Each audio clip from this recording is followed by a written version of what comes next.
महाराष्ट्राच्या सर्वच भागात अवकाळी पावसाचा तडाखा। गहू, उन्हाळी तांदूळ, मका, कांदा, भाजीपाला, फळबागांना फटका। गारपिटीमुळे मोठं नुकसान। अवकाळी पावसामुळे झालेल्या नुकसानाच्या पंचनाम्याचे आदेश। भरपाई देणार महसूल मंत्री बावनकुळेंची घोषणा। राज्यात पुन्हा अवकाळी। आज 9 जिल्ह्यांना ऑरेंज अलर्ट। वादळी वाऱ्यासह पावसाची शक्यता। दक्ष राहण्याच्या हवामान खात्याच्या सूचना। पडताळणीमध्ये 71 लाख लाडक्या बहिणी अपात्र ठरल्या। अपात्र लाडक्या बहिणींमुळे सरकारनं 21,000 कोटी रुपये गमावले। आता 30 एप्रिलपर्यंत पडताळणीला मुदतवाढ।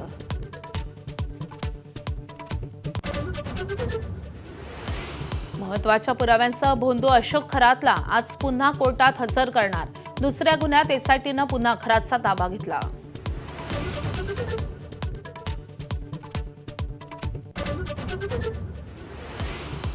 मनुस्मृती वाचली असती तर जाळली नसती या वक्तव्याबद्दल अभिनेते शरद पोंक्षेंनी मागितली माफी। हिंदू कोड बिल बनवताना बाबासाहेबांनी मनुस्मृती वापरल्याचा दावा। पुढचे 2-3 आठवडे इराणला जबर तडाखे देऊ। ट्रम्प यांचा पुन्हा इशारा। इराणला अश्मयुगात नेऊन ठेवल्याची धमकी। अमेरिका नाटो संघटनेतून बाहेर पडण्याची शक्यता। युरोपियन देश इराणविरुद्ध युद्धनौका पाठवत नसल्यानं डोनाल्ड ट्रम्प यांचा थैथयाट।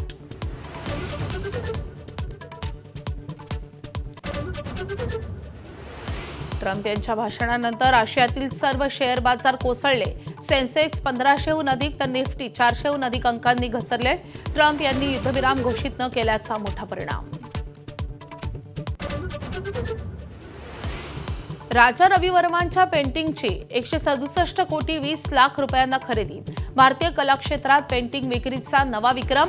एम.एफ. हुसेन यांच्या पेंटिंगचा 118 कोटींचा विक्रम मोडीत। देशभरात आज हनुमान जयंतीचा उत्साह। अंजनेरी येथे हनुमान जन्मोत्सव तर अकोल्यातील कोथळी बुचरूक गावात जयंतीनिमित्त माकडांसाठी खास पंगत।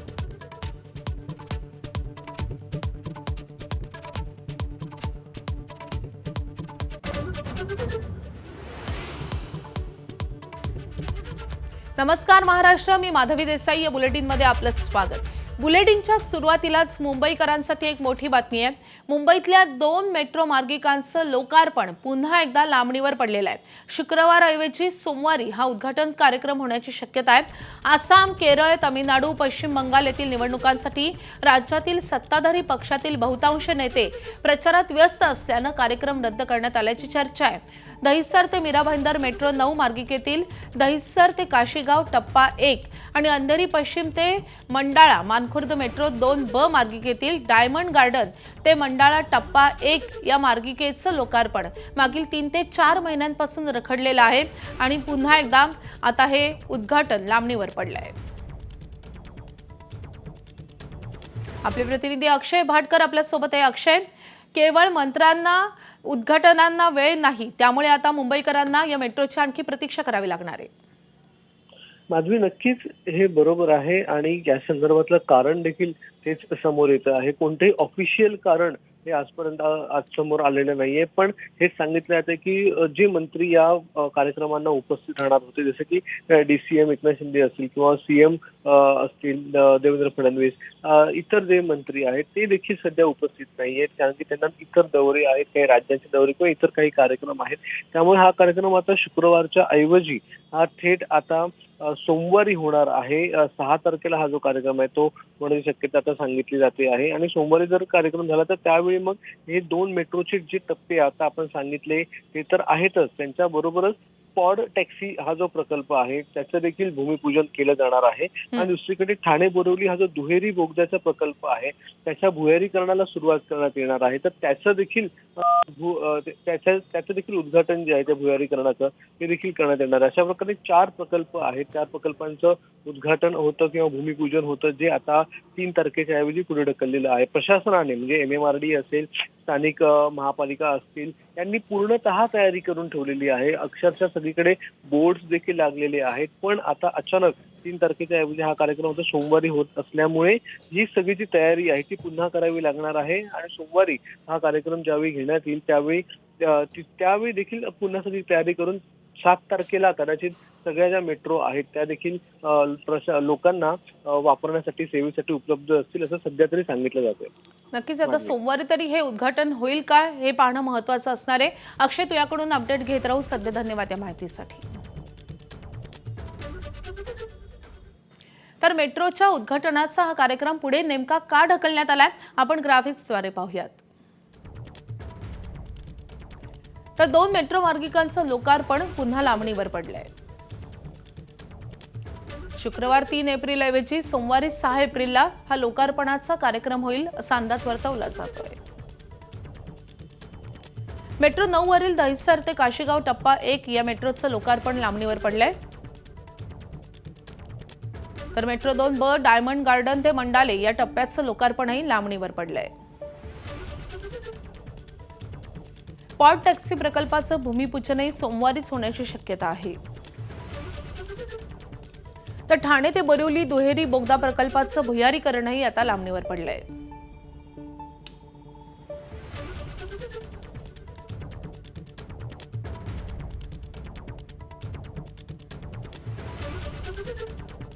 आणि यानंतर राज्यभरात गाजलेल्या नाशिकमधील भोंदू अशोक खरातच्या काळ्या कारनाम्यांचा तपास सुरू असताना नवनवीन धक्कादायक खुलासे समोर येत आहेत. पाहुयात आजच्या अशोक खरात संदर्भातल्या महत्त्वाच्या घडामोडी. खरातची बायको कल्पना अजूनही बेपत्ता आहे. तर मारहाणीची भीती आणि सुरक्षेसाठी व्हीसी हे नेमकं काय आपल्याला जाणून घ्यायचं. तर 4 वर्षात खरातनं तब्बल 70 कोटींची माया जमवलेली आहे किंवा खर्च केली आहे. तर भोंदू खरातचे सहकारी डॉक्टरही आता गोत्यात येणार आहेत. तर नाशिकमध्ये भोंदू अशोक खरात प्रकरणात मोठी घडामोड समोर आली आहे. कोर्टानं अशोक खरात याला आधी कोठडी सुनावली होती, मात्र दुसऱ्या गुन्ह्यात एसआयटीनं पुन्हा त्याचा ताबा घेत चौकशी सुरू केली आहे. आजही अशोक खरात याला कोर्टासमोर हजर केलं जाईल, मात्र सुरक्षेच्या कारणास्तव आज खरातला कोर्टात व्हीसीद्वारे हजर केलं जाणार आहे. पोलिसांनी केलेली विनंती न्यायालयानं मान्य केली आहे. विविध गुन्ह्यांच्या तपासासाठी एसआयटीकडून सखोल चौकशी सुरू आहे. महत्त्वाच्या पुराव्यांसह आज त्याला कोर्टात सादर केलं जाईल. बनावट साप आणि वाघाची भीती दाखवून त्यानं भक्तांना गंडा घातलाय. सोबतच केवळ 100 रुपये किलोने मिळणारे चिंचोके लाखो रुपयांना विकलेत. या सर्व बाबींसंदर्भात आज कोर्टात युक्तिवाद होण्याची शक्यता आहे.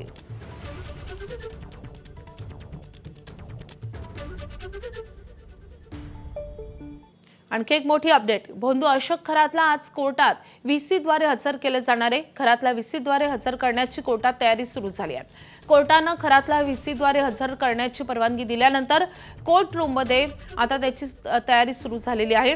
4 स्क्रीन कोर्ट रूममध्ये लावण्यात येत आहेत. अशोक खरातच्या सुरक्षेच्या कारणास्तव एसआयटीकडून खरातला व्हीसीद्वारे हजर करण्याचा अर्ज करण्यात आलेला होता. तो अर्ज आता कोर्टानं मंजूर केलाय आणि त्यानंतर आता थोड्याच वेळात खरातची व्हीसीद्वारे सुनावणी होईल.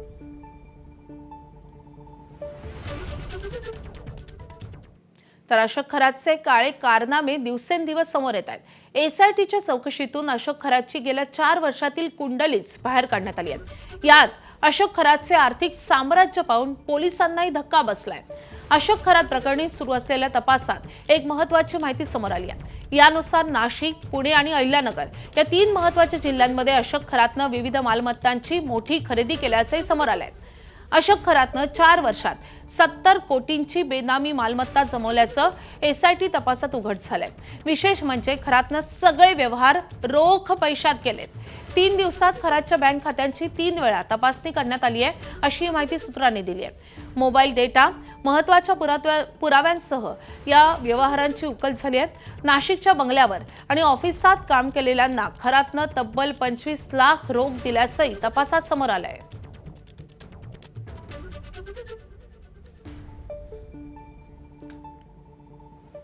तर अशोक खरात प्रकरणी एसआयटीकडून 3 ते 4 डॉक्टरांची चौकशी झाल्याची सूत्रांची माहिती आहे.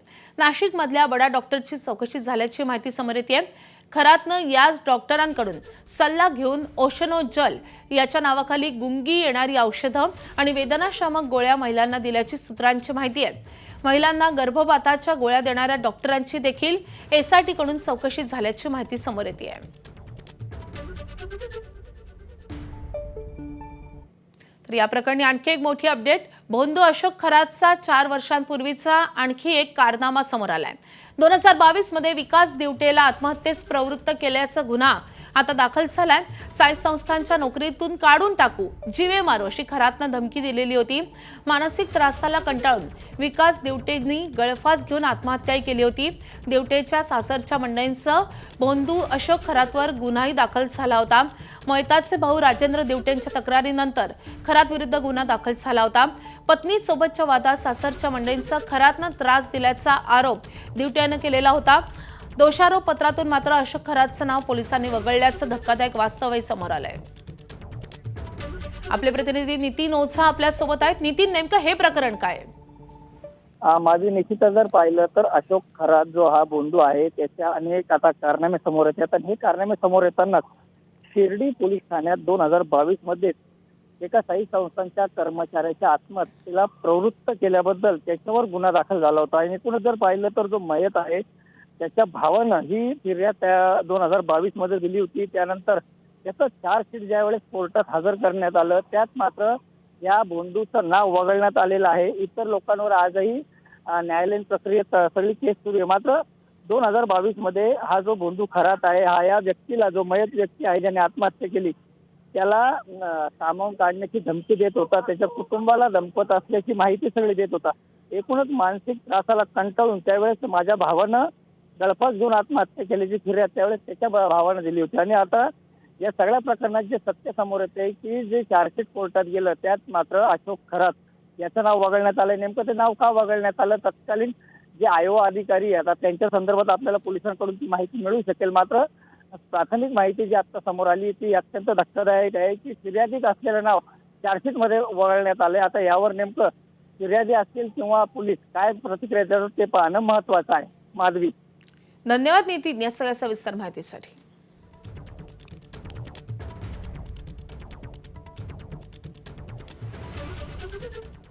अशोक खरातची पत्नी कल्पना खरातचा 2 दिवसांपासून पोलीस यंत्रणांना शोध लागत नाहीये. एसआयटी आणि शिर्डी पोलिसांची पथकं फरार कल्पनाच्या मागावर आहेत. कल्पना खरातचा मोबाईलही नॉट रिचेबल असल्यानं शोध घेण्यात अडचण येते. 2 दिवसांपूर्वी एसआयटीचं पथक कल्पना खरातच्या शोधासाठी घरी गेलं होतं. कल्पना खरातचा पत्ता लागत नसल्यानं मुलाला चौकशीसाठी ताब्यात घेण्यात आलंय. शिर्डीत जमीन व्यवहारात फसवणूक प्रकरणी कल्पना खरातवर गुन्हा दाखल झालाय. खरात कुटुंबाचा देखील आर्थिक व्यवहारात सहभाग असल्याचा संशय व्यक्त होतोय. असं असताना एसआयटीकडून कुटुंबावर पाळत ठेवण्यात का आला नाही हा देखील प्रश्न या निमित्तानं उपस्थित होतोय.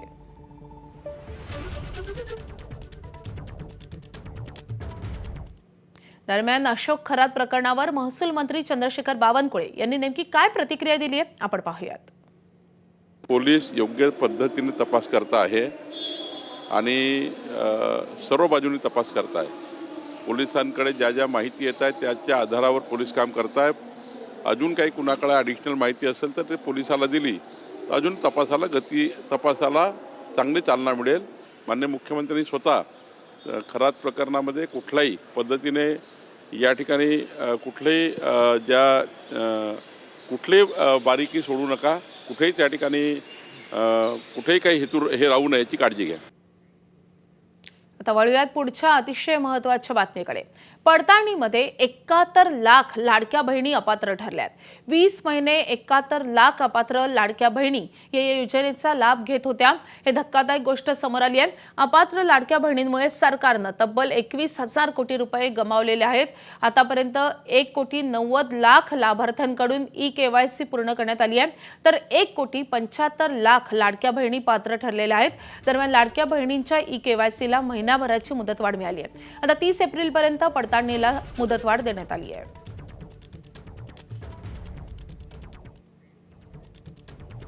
दरम्यान यावर महसूल मंत्री चंद्रशेखर बावनकुळे यांनी काय प्रतिक्रिया दिली आहे आपण पाहूयात. त्या काळामध्ये काही लोकांनी योजनेचा गैरफायदा घेतला असेल तर शासन शोधून काढतं. नंतर मात्र त्यांना पुन्हा लाभ होणार नाही. पण आता त्या काळामध्ये आपण मोठ्या प्रमाणात योजना लॉन्च केली. त्या काळामध्ये चुकीच्या पद्धतीनं नाही करायला पाहिजे होता.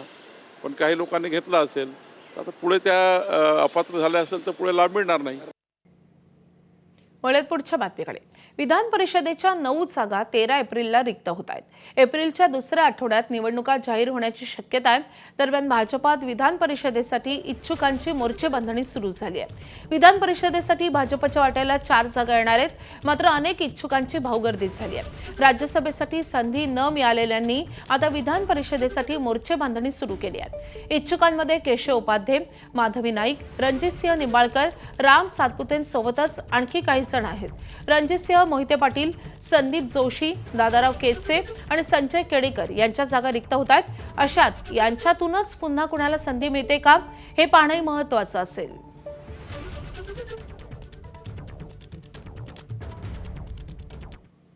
तर भाजपमध्ये विधान परिषदेसाठी नेमकं कोण कोण इच्छुक आहे आपण ग्राफिक्सद्वारे नजर टाकूया. तर भाजपचे मुख्य प्रवक्ते केशव उपाध्ये आणि भाजपच्या नेत्या माधवी नाईक या इच्छुक आहेत. सोबतच माजी खासदार रणजितसिंह निंबाळकर आणि माजी आमदार राम सातपुते हे देखील इच्छुक असल्याचं समजतंय. सोलापूरच्या अंजनगाव खेलोबा येथे उभारण्यात आलेल्या छत्रपती शिवाजी महाराज यांच्या पुतळ्यावरून सुरू असलेला तणाव आज पुन्हा वाढू लागल्याचं चित्र आहे. गावात जमावबंदी पुकारूनही 2 समाज आमने सामने आलेले आहेत. या पार्श्वभूमीवर पोलिसांनी देखील मोठा बंदोबस्त तैनात केला आहे.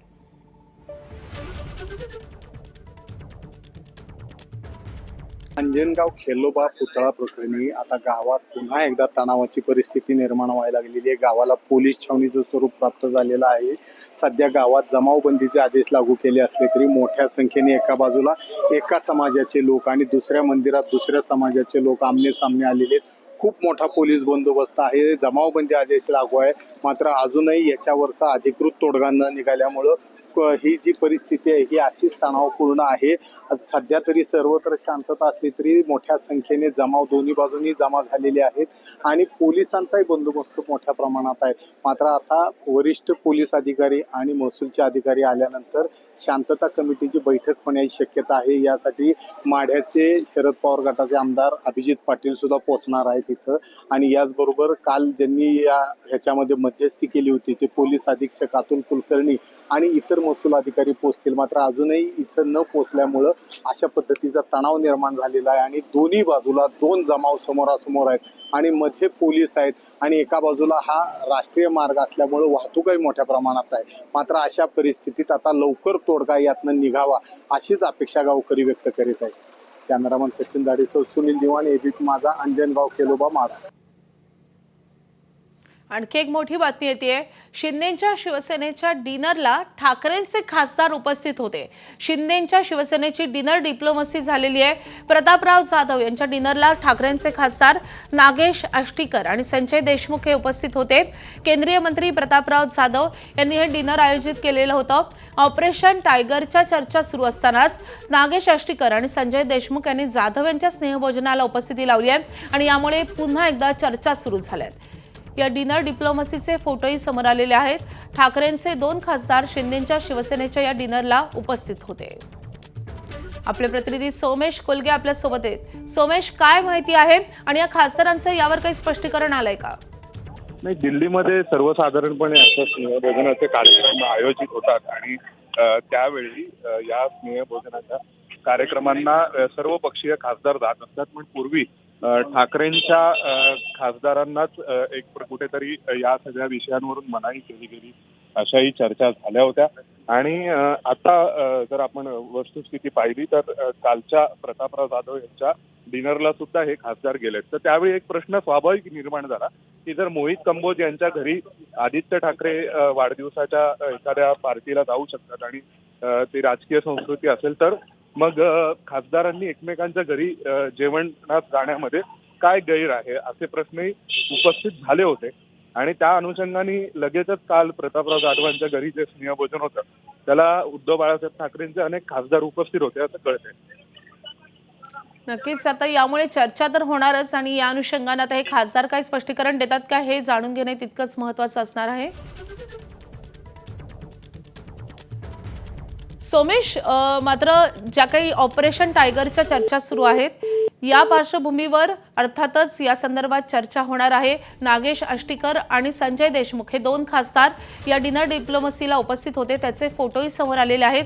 दिल्लीमध्ये प्रतापराव जाधव यांनी हे खास डिनर आयोजित केलेलं होतं आणि शिवसेनेच्या या स्नेहभोजनाला ठाकरेंचे खासदार उपस्थित राहिलेले आहेत.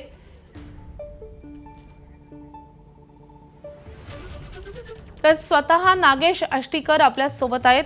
आष्टीकरजी, तुमचं स्वागत आहे. काल खास डिनरचं आयोजन करण्यात आलेलं होतं आणि या डिनरला तुम्ही उपस्थित होतात आणि त्यामुळे चर्चा सुरू होत आहेत. नेमकं काय म्हणणं आहे तुमचं यावर? नाही, कसं आहे माहिती आहे का, माझी विनंती आहे आपल्या सर्व मीडियांना की असं कोणत्याही गोष्टीला एकाच अँगलनं बघता कामा नये. त्यांचा अॅनिव्हर्सरीचा कार्यक्रम होता. त्यांनी आम्हाला सभागृहामध्ये सगळ्याला विनंती केली होती की संध्याकाळचं जेवायला त्यांच्याकडे या. वेळ होता, संध्याकाळचा विषय होता, त्यामुळे आम्ही जस्ट एक 5-10 मिनिटांसाठी तिथे गेलो होतो. मी तर काय रात्रीला जेवत नाहीये, पण मी त्यांच्याकडे जाऊन त्यांना विश केलं आणि निश्चित विश केलं, दुमत नाही काही. विश करणं हा काही म्हणजे पक्षातला विषय नसू शकतो. माणसाचं एका सभागृहात आम्ही काम करतो, तर विश करणं मला जरुरी वाटलं. मी जाऊन विश केलं आणि असं कोणताही खासदार कुठल्याही प्रकारच्या वेगळ्या चर्चेला तिथं गेलेला नव्हता किंवा कोणीही जात नाहीये. हे आपलं जे तुम्ही ज्या अनुषंगानं ते हमेशा बोलता की ते ऑपरेशन टायगर फिगर हे जे विषय आहे ते आम्ही निवडून आलो त्याच्या दुसऱ्या महिन्यापासून चालू आहे आणि आजपर्यंत चालू आहे. ज्यावेळेस दुसरा काही न्यूज नसते त्यावेळेस तुम्ही येता, आम्ही कुठंतरी गेलो तर म्हणजे तोच विषय राहतो का? आता मला सांगा, आमच्या पक्षात उद्धव साहेब काय कधी कोणाला बोलले नसतील का? काय कोणता एखादा दुसरा आमचा कोणता एखादा माणूस कोणाला बोलूच नाही का? असं थोडीच असतं. आणि कुठल्याही आतापासून आम्हाला कोणीही या बाबतीमध्ये ब्रश शब्द सुद्धा बोलून भेटलं नाहीये किंवा आमच्या कोण्याही खासदाराच्या कोणी संपर्कात नाहीये. हे फक्त एक मीडियानं लावलेला ट्रायल आहे, त्याच्यापेक्षा दुसरं काहीही नाही, असं माझं आपल्याला स्पष्टीकरण आहे. मात्र आष्टीकरजी, ज्या प्रकारे दोन्ही पक्षांमधले संबंध ताणले गेलेले आहेत त्यामुळे शंका तर उपस्थित होणारच. तुम्ही पक्षातल्या वरिष्ठांना याची कल्पना दिली होती का? नाही, आम्हाला कधी वरिष्ठांनी असंही सांगितलं नाही की असं कधी काही करू नका किंवा करा म्हणून सुद्धा कोणी काही बोललेलं नाहीये. आणि मला असं वाटतं की सुखदुःखामध्ये एकमेकाला कुठेतरी सामील असलं पाहिजे. त्याचा अर्थ एकच काढता कामा नये, असं माझं मत आहे. ते एक आमच्या सभागृहाचे मंत्री आहेत, मंत्र्यासोबत संबंध राहणं किंवा चांगलं बोलणं किंवा त्याला जाऊन भेटणं हा काही गैरप्रकार नाही, असं माझं मत आहे. मात्र मागेही असा प्रसंग घडला होता आणि त्यावेळी ठाकरे पितापुत्रांनी त्यावर आक्षेप नोंदवलेला होता. आता याला ज्या प्रकारे आदित्य ठाकरे मोहित कंबोज यांच्या घरच्या सोहळ्याला गेले, या घटनेची पार्श्वभूमी आहे? अजिबात नाही. मी काही ते नेते आहेत आमचे, त्यांनी केला असेल, त्यांनी गेले असतील तर काहीतरी कारण असेल जाण्याचं, त्याच्याबद्दल दुमत नाही काही. पण असं काही मला त्याच्याबद्दल असं काही हे करायचं नाहीये. पण आम्ही गेलो होतो, त्याच्यात काही दुमत राहायचं काही कारण नाही. आणि जस्ट एक विश करायला गेलो होतो. ते चांगला त्यांच्या घराचा शुभप्रसंग होता, तिथे गेलो होतो विश करायला. धन्यवाद आष्टीकरजी, आमच्याकडे ही सविस्तर प्रतिक्रिया दिल्याबद्दल.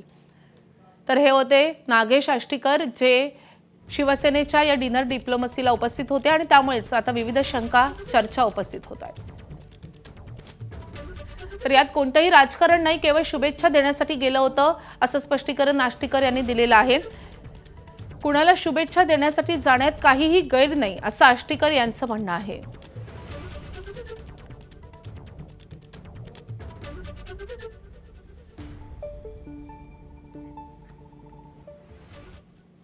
आता बातमी आहे युद्धाची. आम्ही युद्ध संपवण्याच्या अगदी नजीक आहोत असं अमेरिकेचे राष्ट्राध्यक्ष डोनाल्ड ट्रम्प यांनी म्हटलंय. आम्ही कधीही मिळवला नाही असा विजय मिळवलाय. आमची सामरिक उद्दिष्ट आम्ही पूर्ण केली आहेत असंही त्यांनी म्हटलंय. आम्ही इराणला अण्वस्त्र सज्ज देश होण्यापासून रोखलं, याचा मला अभिमान आहे असंही डोनाल्ड ट्रम्प यांनी म्हटलंय. अमेरिकेला हॉर्मुझची गरज नाही, अमेरिकेकडे मुबलक तेल साठा आणि गॅस साठा आहे असंही डोनाल्ड ट्रम्प यांनी म्हटलंय.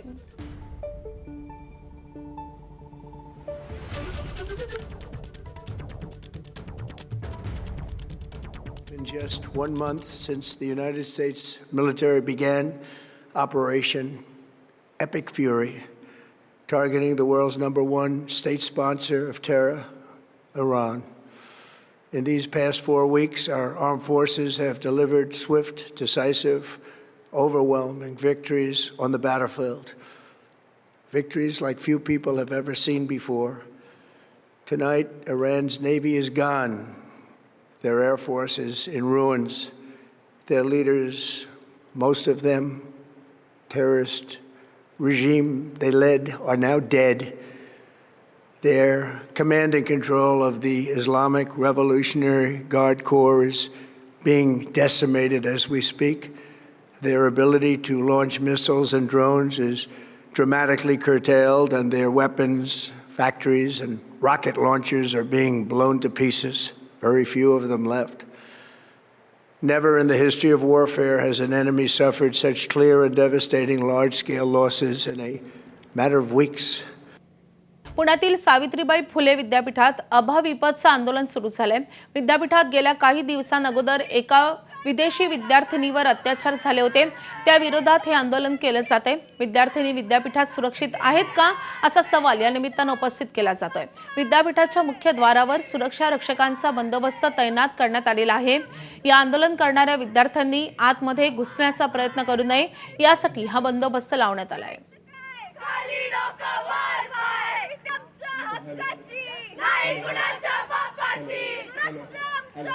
आमची तसं तर मागणी हीच आहे की कुलगुरू सरांनी इकडे यावं आणि आमचं पत्र स्वीकारावं, कारण की हा खूपच क्रिटिकल मुद्दा आहे की सावित्रीबाई फुले पुणे विद्यापीठामध्ये जे सावित्रीबाईंचं नाव आहे इतकं मोठं, तर या विद्यापीठामध्ये विद्यार्थिनींसोबत अशा घटना होतात.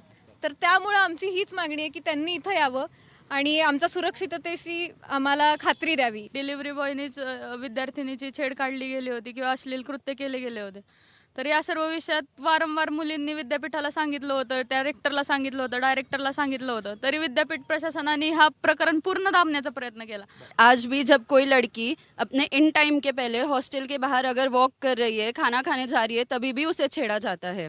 इतना सब होने के बावजूद भी कोई भी सीसीटीवी कैमरास के ऊपर ध्यान नहीं देता, कोई भी सिक्योरिटी बढ़ाने के ऊपर ध्यान नहीं देता है.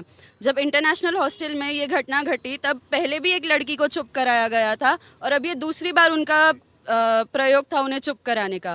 पर अब कितने टाइम तक और लड़कियों ने चुप बैठना चाहिए, कब तक अपनी सिक्योरिटी पर कॉम्प्रोमाइज करना चाहिए. यानंतर बुलेटिनमध्ये आपण घेणार आहोत महत्त्वाच्या घडामोडींचा सुपरफास्ट आढावा. लाडकी बहीण योजनेतील पडताळणीमध्ये 71 लाख लाडक्या बहिणी ठरल्या अपात्र. 20 महिने 71 लाख अपात्र लाडक्या बहिणी घेत होत्या लाभ. अपात्र लाडक्या बहिणींमुळे सरकारनं गमावले 21,000 कोटी. मंत्रालयात प्रवेशासाठी वापरली जाणारी तब्बल 10,000 डीजी ॲप कार्ड गायब. अभ्यागतांनी कार्ड परत न केल्याची धक्कादायक माहिती समोर. आता जुने कार्ड दिले तरच यापुढे मंत्रालयात प्रवेश दिला जाणार. मुख्यद्वारावर रिकव्हरी बॉक्स सक्तीचा. नेते मंडळी उपलब्ध नसल्यामुळे मुंबईतील 2 मेट्रो मार्गिकांचं लोकार्पण पुन्हा लांबणीवर. शुक्रवार ऐवजी आता सोमवारी होण्याची शक्यता. मेट्रो 9 मार्गिकेतील दहिसर ते काशीगाव आणि मेट्रो 2B च्या मंडाळा ते डायमंड गार्डन टप्प्याचा समावेश. दोन्ही मार्गिकांना आधीच मोठा विलंब झालाय. विधान परिषदेसाठी भाजपात इच्छुकांची मोर्चे बांधणी. राज्यसभेसाठी नंबर न लागलेल्या इच्छुकांकडून तयारीला सुरुवात. विधान परिषदेसाठी भाजपच्या 4 जागा, इच्छुकांची भाऊ गर्दी. विधान परिषदेसाठी एप्रिलच्या 3ऱ्या आठवड्यात निवडणूक जाहीर होण्याची शक्यता. केशव उपाध्ये, माधवी नाईक, रणजितसिंह निंबाळकर, राम सातपुतेंसोबतच आणखी काही परिषदेसाठी इच्छुक असल्याची सूत्रांची माहिती. वसई विरारचे माजी आयुक्त मनोज कुमार सूर्यवंशी निवृत्त. पृथ्वीराज बीपी यांच्याकडे वसई विरार महापालिकेची सूत्र. पारदर्शक प्रशासन आणि नियोजनबद्ध विकासावर भर देण्याचं पृथ्वीराज बीपी यांचं आश्वासन.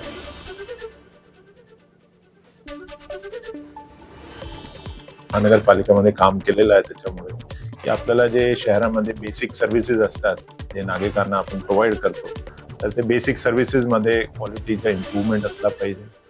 लोकांचे जे ग्रीव्हन्सेस आहे, ग्रीव्हन्सेस क्वालिटेटिव्हली आणि स्पीडीली त्यांच्या डिस्पोजल झाला पाहिजे. एक ट्रान्सपरंट ॲडमिनिस्ट्रेशन व्हावा याच्यासाठी आमचा डेफिनेटली प्रयत्न राहणार आहे. भिवंडी निजामपूर महानगरपालिकेनं 2025-26 या आर्थिक वर्षात 103 कोटींची कर वसुली केली आहे. मागच्या 3 वर्षांच्या तुलनेत सर्वात जास्त वसुली. महापौरांकडून कर्मचाऱ्यांचं अभिनंदन. छत्रपती संभाजीनगर जिल्हा परिषदेतील वेगवेगळ्या समितीच्या सभापती निवडणुकीत ठाकरेंच्या सदस्यांनी कुणालाही मतदान करू नये, तटस्थ राहावं. ठाकरेंच्या शिवसेनेकडून व्हीप जारी. भाजपला याचा थेट फायदा होणार तर शिवसेनेला फटका बसणार. अभिनेते शरद पोंक्षेंची मनुस्मृती संबंधीच्या वक्तव्यावर दिलगिरी. मनुस्मृती वाचली असती तर जाळली नसती, या वक्तव्याबद्दल दिलगिरी.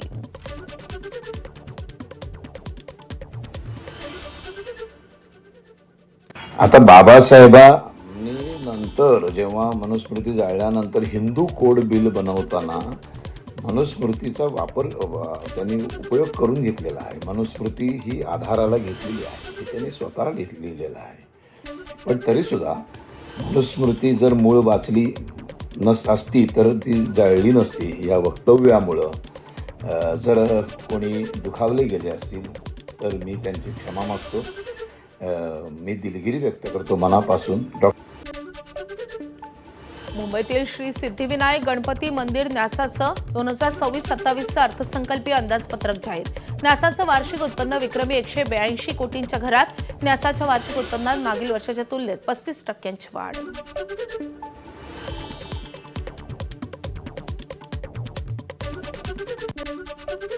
राजा रवी वर्मांच्या पेंटिंगची 167 कोटी 20 लाख रुपयांना खरेदी. भारतीय कला क्षेत्रात पेंटिंग विक्रीचा नवा विक्रम. मकबूल फिदा हुसेन यांच्या पेंटिंगचा 118 कोटींचा विक्रम मोडीत काढलाय. कॅनव्हासवर काढलेलं ऑइल पेंटिंग यशोदा आणि कृष्णाचं.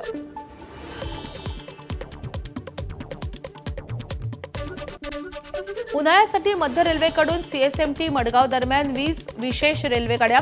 पण 5 एप्रिल रोजीच्या 2 रेल्वे गाड्या रद्द. सलग सुट्टीत गावी जाण्यासाठी इच्छुक प्रवाशांची गैरसोय. गाडी क्रमांक 01019 आणि 01020 हे रद्द झाले. नाशिकच्या बागलाण तालुक्यातील ब्राह्मण गावात शेतकऱ्यांचा आमदार दिलीप बोरसे यांना घेराव. गिरणा डावा कालवा विस्तारीकरण आणि अस्तरीकरणाला तीव्र विरोध. पाणी मिळाल्याशिवाय काम होऊ देणार नाही, शेतकऱ्यांचा पवित्रा. बंधू अशोक खरातच्या एसआयटी चौकशीत धक्कादायक खुलासे.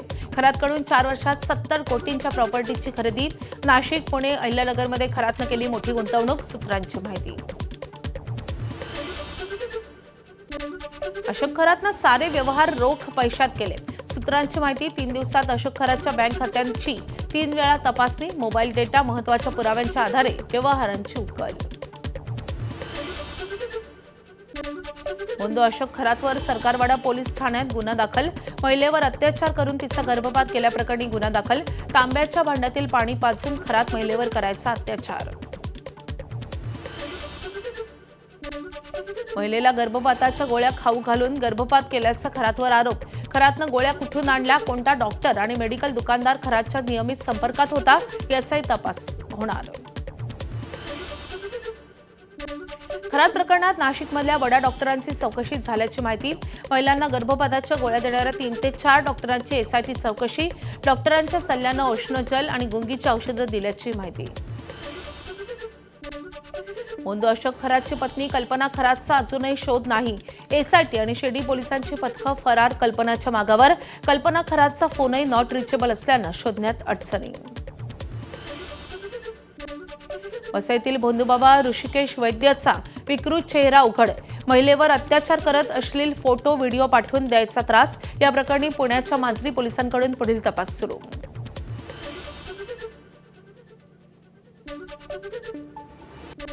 एबीपी माझाच्या पाठपुराव्याला यश. काजळी शेतकरी सहकारी सोसायटी गैरव्यवहार प्रकरणी 7 संचालकांच्या विरोधात गुन्हा दाखल. तत्कालीन सहाय्यक निबंधक अजय गुजराती निलंबित.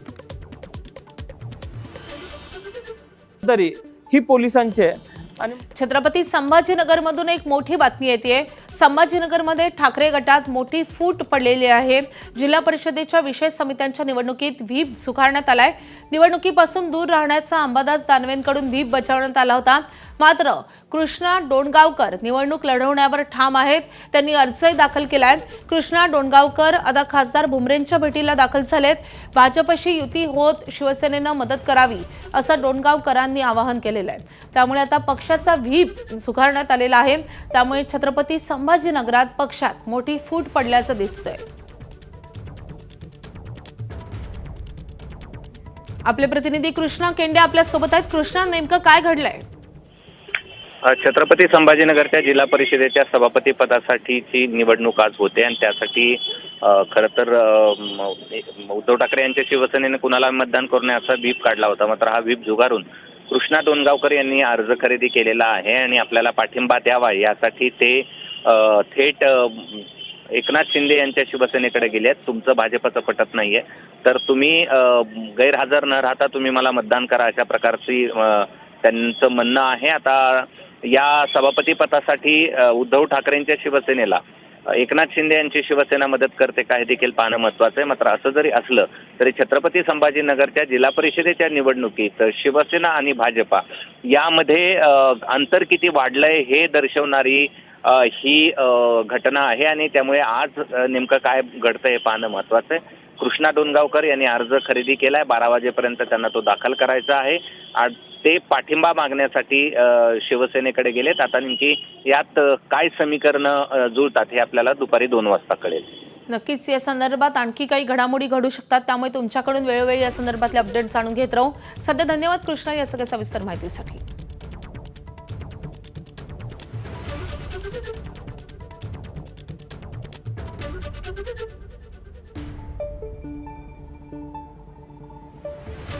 कोल्हापूरच्या माढ्यात छत्रपती शिवाजी महाराजांचा पुतळा प्रकरण, अंजनगाव खेलोबा इथे संचारबंदी लागू. पोलीस आणि आंदोलकांमध्ये झालेल्या झटापटीनंतर रात्री गावात झाली होती दगडफेक, तर पुतळा बसवलेल्या जागेवरून सुरू आहे वाद. जमावबंदी असूनही अंजनगाव खेलोबामध्ये 2 समाज आमने सामने. गावाला पोलीस छावणीचं स्वरूप असूनही तोडगा नाही. छत्रपती शिवाजी महाराजांच्या पुतळ्यावरून तणाव.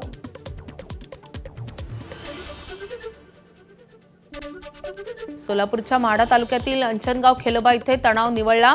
गावाला पोलीस छावणीचं स्वरूप, महापुरुषांच्या पुतळ्यावरून 2 समाजात मोठी तेढ.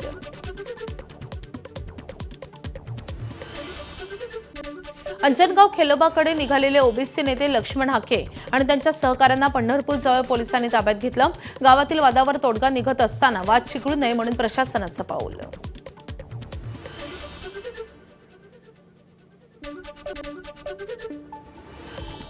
तर अंजनगाव खेलोबा इथूनच आणखी एक महत्त्वाची अपडेट येते.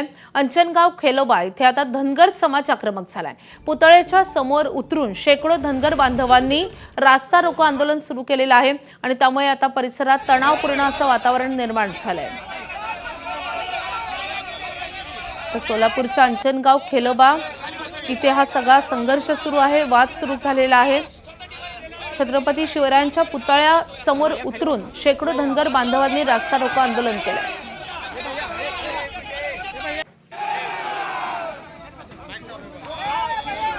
सोलापूरच्या माढा तालुक्यातील अंजनगाव खेलोबा हे गाव आहे आणि या गावामध्ये सध्या हा सगळा वाद सुरू आहे. काल तणावाची परिस्थिती होती, काहीशी दगडफेक झालेली होती आणि त्यानंतर झटापटही झाली होती. त्यानंतर पोलिसांना उतरून मध्यस्थी करावी लागली आणि त्यानंतर पोलीस बंदोबस्तही वाढवण्यात आलेला आहे. तरी देखील आज सकाळी दोन्ही समाज आमने सामने आले होते. आता धनगर समाजानं देखील या वादात उडी घेतलेली आहे. धनगर समाज आक्रमक झालेला आहे. अंजनगाव खेलोबामध्ये धनगर समाजांनी रास्ता रोको आंदोलन सुरू केलं आहे.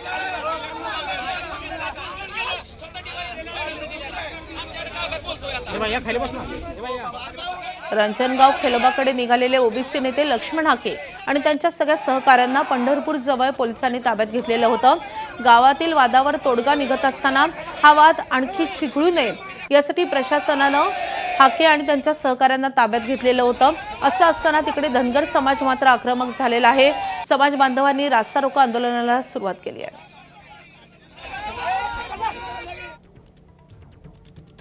पुण्यातील सावित्रीबाई फुले विद्यापीठात अभाविपचं आंदोलन. विद्यार्थिनीवर झालेल्या अत्याचाराविरोधात आंदोलन. काही दिवसांआधी विद्यापीठात एका विदेशी विद्यार्थिनीवर झाला होता अत्याचार. हेकर शिकार प्रकरणी 3 अटक. आरोपींकडून हत्यारं आणि मांस जप्त. वनविभागाची मोठी कारवाई. कोल्हापूरच्या शाहूवाडी तालुक्यातील कापशी इथे 1,46,00,000 दारू जप्त, तर दोघांविरोधात शाहूवाडी पोलीस ठाण्यात गुन्हा दाखल. कोल्हापूर गुन्हे अन्वेषण शाखेच्या पोलिसांची कारवाई. पुण्यात अंमली पदार्थांचं रॅकेट चालवणाऱ्या अट्टल पेडलरला अटक. अपहरणाच्या तपासातून थेट ड्रग्ज रॅकेट समोर. तब्बल 76 जणांना ड्रग्ज पुरवठा केल्याची आरोपीची कबुली. या प्रकरणी आणखी 3 पोलिसांच्या ताब्यात. कोल्हापूरच्या फुलेवाडी रिंग रोडवर असलेल्या सुपर बाजाराला मध्यरात्री आग. सुपर बाजारमधील सर्व साहित्य जळून खाक. शॉर्ट सर्किटमुळे सुपर बाजाराला आग लागल्याची प्राथमिक माहिती. आता दिल्लीमधून महत्त्वाची अपडेट येते. उपमुख्यमंत्री सुनेत्रा पवार कालपासून दिल्लीत आहेत. आज सकाळी त्यांनी लेखिका सुधा मूर्ती यांची भेट घेतली आहे. यानंतर पत्रकारांनी त्यांच्याशी संवाद साधण्याचा प्रयत्न केलाय, पण कुठल्याही विषयावर बोलायला त्यांनी नकार दिलाय. तर सुनेत्रा पवार या दिल्ली दौऱ्यावर आहेत. या दौऱ्यामध्ये सुनेत्रा पवार आणखी काही महत्त्वाच्या नेत्यांच्या गाठीभेटी करण्याची शक्यताही वर्तवली जाते. आज सकाळी सुनेत्रा पवारांनी सुधा मूर्ती यांची भेट घेतली आहे.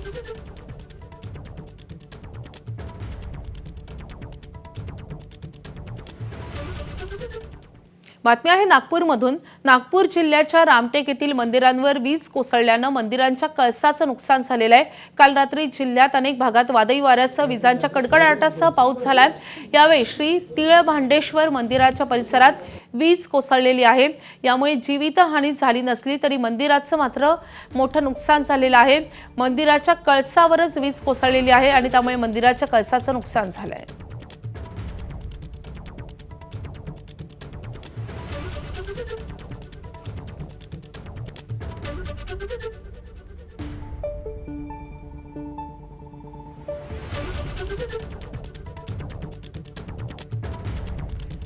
तर नागपूरमध्ये काल रात्री 2 ते 3 तास विजांच्या कडकडाटासह मुसळधार पाऊस बरसलेला आहे आणि त्यामुळे एक वीज या रामटेकमधल्या मंदिरावर कोसळली आणि त्यामध्ये मंदिराच्या कळसाचं हे नुकसान झालेलं आहे.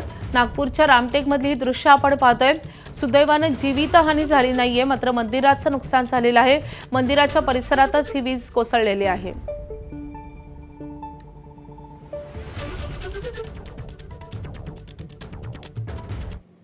यानंतर पाहणार आहोत उर्वरित महत्त्वाच्या घडामोडींचा सुपरफास्ट आढावा. वाढत्या उन्हात मुंबईकरांची एसी लोकलला वाढती पसंती. मार्च महिन्यात मध्य उपनगरीय रेल्वेवर 37 लाख प्रवाशांचा एसीनं प्रवास. हाच आकडा फेब्रुवारी महिन्यात होता 33 लाख.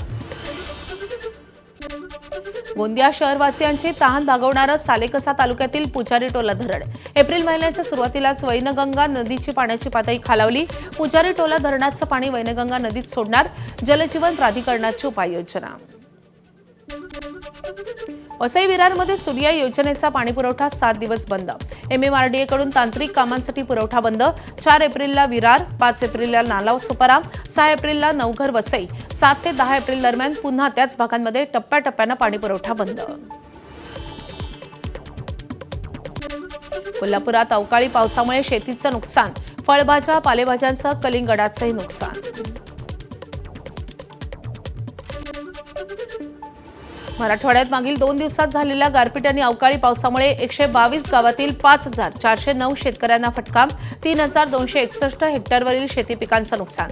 तर सर्वाधिक 2665 हेक्टरवरील नुकसान छत्रपती संभाजीनगर जिल्ह्यात झाल्याची माहिती.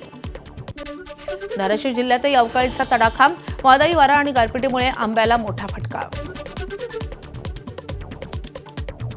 त्यामध्ये जेवढे आंबे आहेत त्या प्रत्येक आंब्याला कालच्या या गारपिटीमुळं असे मार लागलेला आहे. आणि हा मार जो लागलेला आहे त्याच्यामुळं कुठलाही आंबा बघा तुम्ही, तर याचं काय होतं आहे की भविष्यामध्ये हा आंबा काही कामाचा नाही. कारण ज्यावेळेस हा आंबा पिकण्याच्या कंडिशनला येतो त्यावेळेस हा 100% आंबा नासणार आहे. म्हणजे जेवढ्या आंब्याला मार लागला आहे तो प्रत्येक आंबा हा 100% नासणारच आहे, तो काही कामाला येणार नाही. त्यामुळं दिसायलेत आंबे भरपूर, पण याच्यात एकही आंबा आपल्याला कामाला येणार नाही. धाराशिवला वादळी वाऱ्यासह अवकाळीचा तडाखा. कळंब, वाशी, धाराशिव आणि तुळजापूर तालुक्यात रात्रीपासूनच अवकाळी पावसाचं थैमान. टोमॅटोची शेती जमीनदोस्त, शेतकऱ्यांचं मोठं नुकसान.